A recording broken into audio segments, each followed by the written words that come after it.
What's up, beautiful people? Keith Mitchell here from Outerhaven Productions. What's going on? Hope you're having a great day.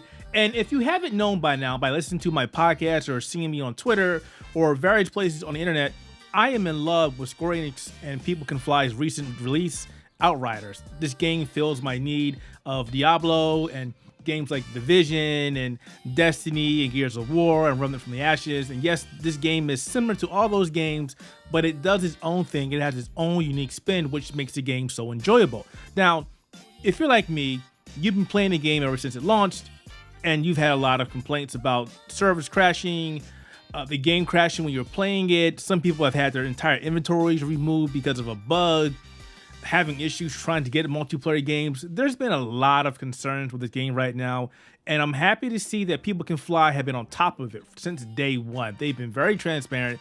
They've been telling people they're working on it, and today they came out with news on the very first patch for this game, and this is a major patch. This is not like the day one update. This is a patch which is going to address a lot of issues. They also talked about giving some gameplay, some DPS on a certain class. We won't talk about that on this particular topic. I want to talk about the updates and what's in store for Outriders. So let's talk about this patch. And as I said before, this is going to be a major patch. Now, this is what they said. We have been continuing to track and post workarounds for encounter issues on our launch tracking mega thread on Reddit, but our intention is, of course, that those workarounds shouldn't be necessary. So here's our latest patch news. The development of this patch is currently scheduled for next week. We're using this week to identify as many severe issues as possible, fix them, and then thoroughly test the changes across all platforms, which is PC, Xbox, and PlayStation. Also stated, submission through platform holders adds a little bit of time, which is why we're not able to deploy this patch any earlier, which makes sense because each company has their own way, their own process of allowing companies to push patches for their game. So this makes a lot of sense why we're not getting the patch right now, even though we would love to see it right now. We are doing our utmost to deliver you a stable patch as soon as possible, and we are continuing looking at ways to bring the patch release date earlier.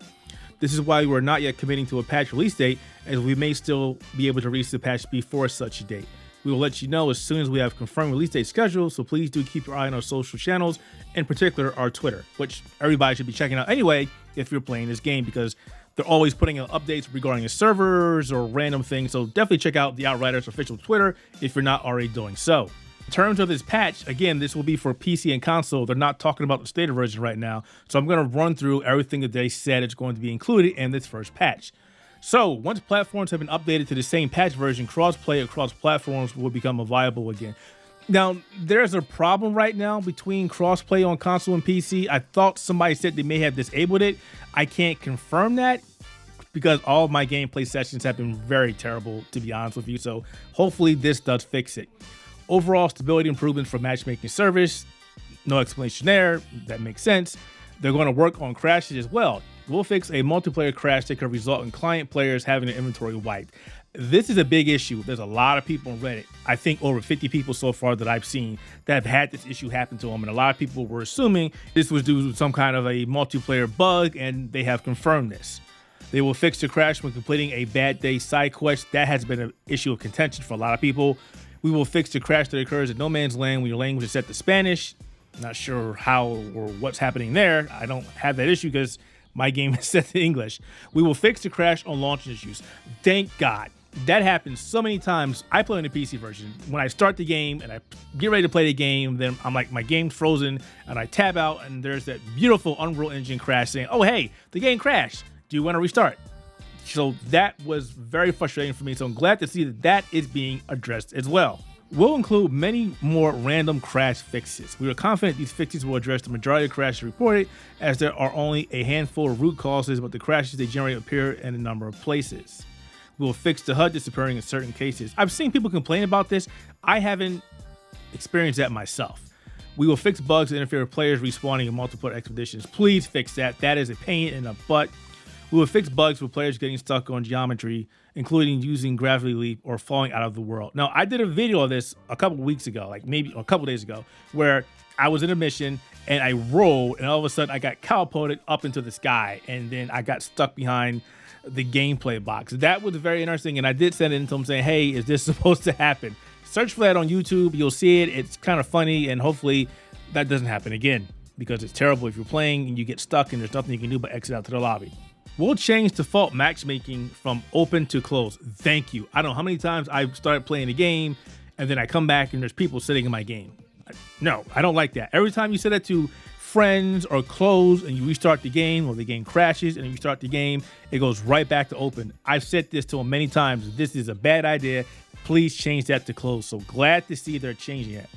You will still be able to manually change it from open through your game settings. This will prevent players from joining games when the host didn't intend to play in multiplayer. It would also cut down on AFK lobbies, which makes sense. People were playing the game by themselves. They didn't know they entered a multiplayer portion of the game, and people were like, hey, guy, are you there? I want to play, and people get upset.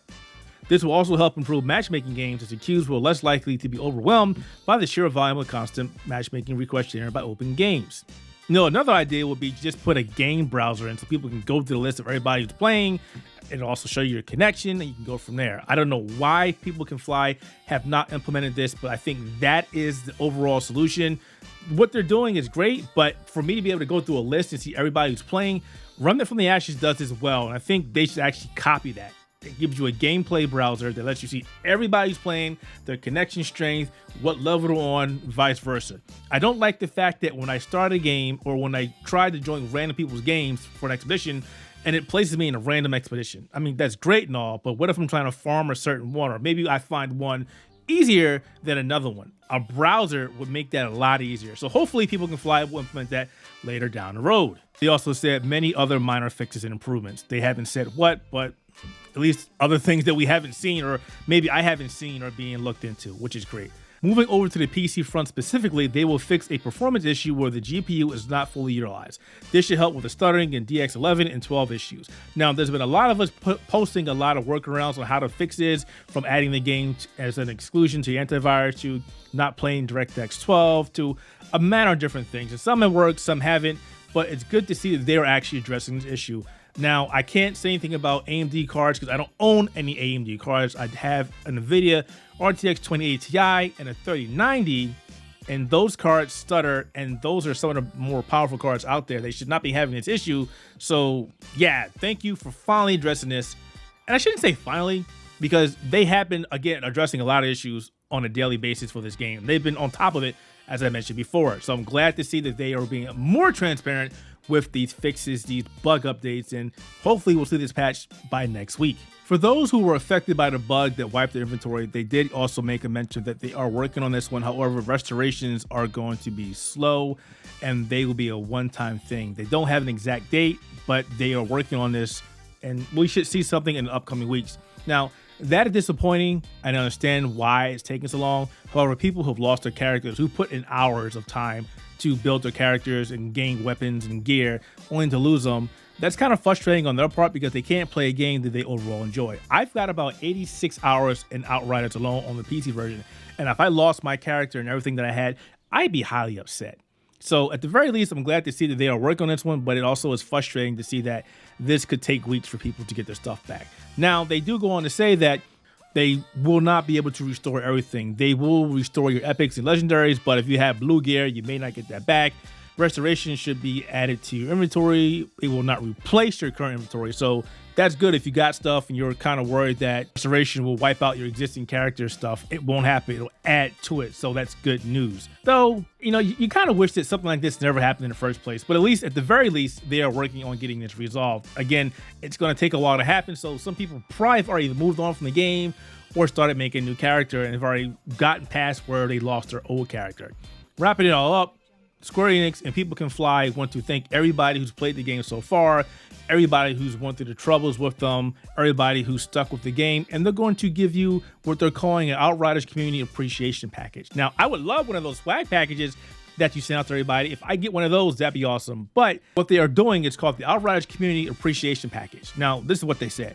After working on Outriders for more than 5 years, we were as disappointed as you were that the launch weekend did not go as planned. We ran into connectivity issues, which we have explained.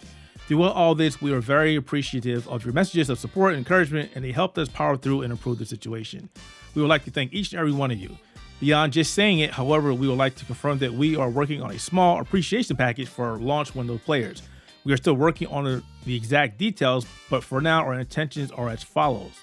All players who played between March 31st and April 11th are eligible. Any players outside the window, but for whom we have performed and automatic inventory wipe restoration are also eligible. Meaning, if you didn't play within that time frame, but you did suffer a character wipe, you will also get this appreciation package, which is great. So what is this appreciation package? Your highest level character will receive a level appropriate legendary weapon, a level appropriate amount of titanium, the emote frustration, which otherwise is unattainable at the moment. The irony here is that it is intentional but fitting. They also go to say these are what they have planned right now, but is subject to change based on if they can do this or not. They are still determining when the appreciation patch will be delivered. I mean, they didn't have to go and do that, but it's nice to see that they also are going to help us out or show people that they appreciate the support that we've given them and they want to go back and reciprocate, which is great. Because at the end of the day, they don't have to do this. They gave us a game. Yes, it was a lot of issues, but they provided support. They're doing their best to get everything back on track, and that's it. They didn't have to go out the way and say, we're going to give you an appreciation package for sticking with us. So that is great for the company. That is great PR. That is showing us that they care about us, that, you know, we really care about them. Those of us who have stuck by the game and are really enjoying this game like I am right now. So that's all the news for today, folks. We got a giant patch coming up in the upcoming week, maybe weeks. We also have an appreciation package which will provide us some really cool goodies.